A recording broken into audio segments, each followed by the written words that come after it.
Arch Linux or Linux Mint. Two wildly different philosophies, same goal. Your perfect desktop. But which one actually delivers for you? Smash that like button right now and let's settle this. Arch DIY, heaven. Rolling release means constant updates, bleeding edge software, zero bloat. You build everything from scratch.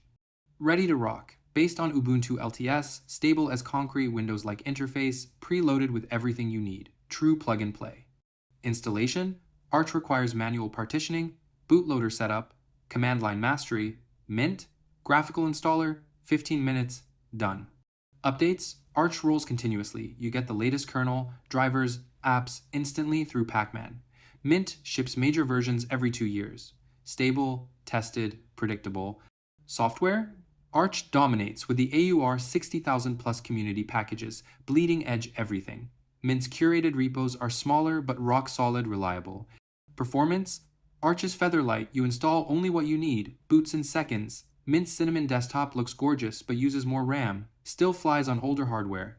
Learning curve. Arch demands Linux knowledge. You'll learn the internals, but expect hours reading the legendary Arch wiki. Mint, zero learning curve. Your grandma could use it. Stability. Here's the truth.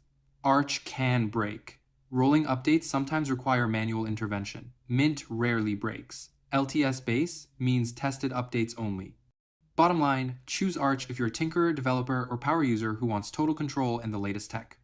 Choose Mint if you need a reliable daily driver that just works perfect for beginners, productivity users, or anyone switching from Windows. Drop your distro in the comments.